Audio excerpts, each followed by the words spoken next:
Hey, what's up everyone? I wanted to do a quick video about the pros and cons of Medellin. This is our first time traveling to Medellin. We've been to Colombia, or at least I have been a couple of other times before, but just in Bogota twice and Cartagena, and all very different cities. So I definitely want to give my review and our experience on Medellin.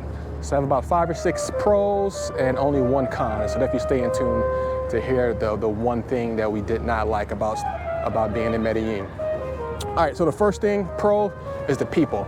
The people there are extremely nice, very friendly, willing to help you out.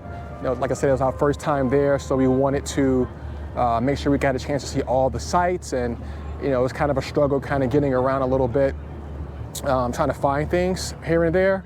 So everyone was really helpful that we asked, whether it was like somebody in public service, like a police officer, or just like a random local person on the subway. People were very, very nice and very willing to help you out, which we loved. And people from Medellin told us that they're a lot nicer than the people in Bogota. Pretty sure that's debatable, I don't know. But when I was in Bogota those couple times, I definitely felt like people were nice there as well. But, you know, to each his own. Another good positive thing here, I would say, was the food. The food is really great. You can get a lot of good street food outside for, you know, a couple bucks. Arepas is one of my favorite Colombian foods. I had that at least probably 3 or 4 times while I was out there. A lot of fresh juice, which I'm really a big fan of as well. So we had a chance to dine in some of the nice restaurants, but also hit a lot of the local stalls while we were out and about traveling to different sites. So that was definitely a big plus for us. Another thing here is transportation. Very easy to get around. We didn't rent a car. We hopped in taxis. You can take an Uber. Uber is extremely cheap. You can go 15, 20 minutes away and it'll cost you $4 or $5, which is freaking amazing. So if you don't want to take public transportation, you don't have to. You can definitely take a taxi or take an Uber, and it's very cheap. So you don't have to worry about that. And from my experience from being there for that week, we didn't run into too much traffic. It was very easy to kind of get from point A to point B. And we stayed in Envigado, which is not too far from the popular area of Provenza. Maybe like, I don't know, 10 minutes by car, 10 minutes or less. But it was very quiet, very nice. So a great place to kind of come back to relax. And if you wanted to go to like a more popular area, then you can kind of do that, and you can be right in the middle of all the action of the restaurants and nightlife and things like that.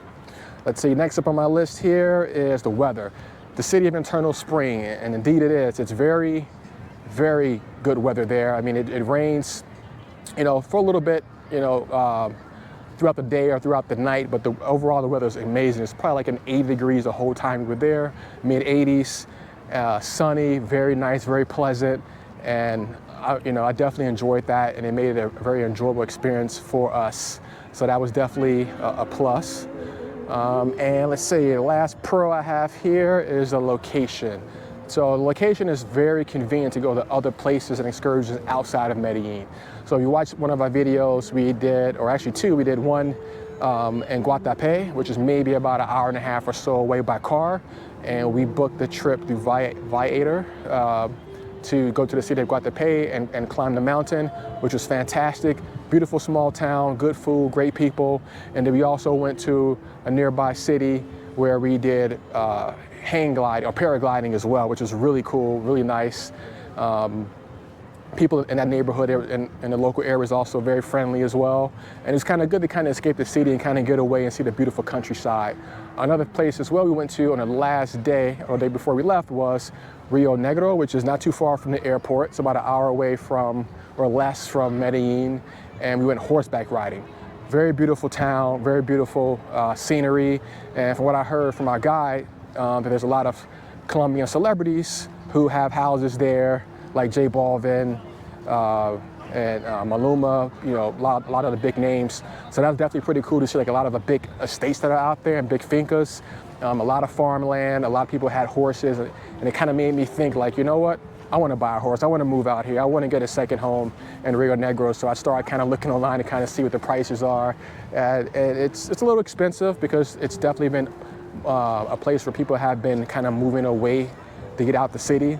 So they kind of go out there to kind of have their second home or third home, what have you, whether they're Colombian or people from other countries who are investing in the real estate. So may not be a move for right now, but definitely something to think about down on the list. The only thing that I have left is the con. So the only one con I would say is that, for the most part, I would say Medellin, I felt pretty safe 100% of the time almost. There are a couple sketchy neighborhoods that we drove past and we walked past when we went to El Centro. And you know, it was something I've never seen before, where it was just like blocks on blocks on blocks of people who looked like they probably were like on drugs or strung out on something, or alcohol, whatever it may be, and they were just kind of like zombies.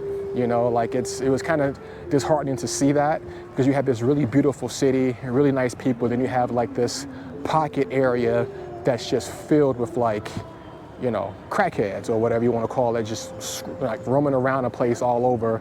So, you know, definitely be careful when you check out some of the sites, and making sure that it's in a good area, and making sure that you're going with a group if you can, and make sure you're also going in the daytime so that you can, you know, be more safe, and there'll be people that can potentially help you if they see that you're in need. But other than that, you know, I've definitely enjoyed the trip. Probably will be going back at some point, probably later next year, just because there were a couple things that we did miss, and we definitely want to go back and check it out.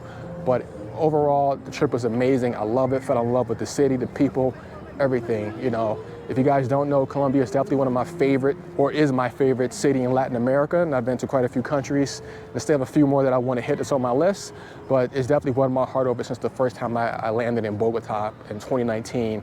I just really fell in love with the city and didn't really expect to, and that's why I've been, you know, making my way back to Colombia to try and, you know, venture out to different cities and different areas to kind of really get a full scope of what the country has to offer and what it's like.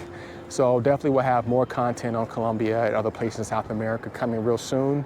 So yeah, please leave comments. Let me know your experience in Medellin, or if you agree with the pros and the cons. If you went out there, if you have any questions, if you're planning to go out there, just let me know. I try to get back to any and every comment, positive or negative. Yeah, thanks for tuning in, and I'll see you in the next one. Bye.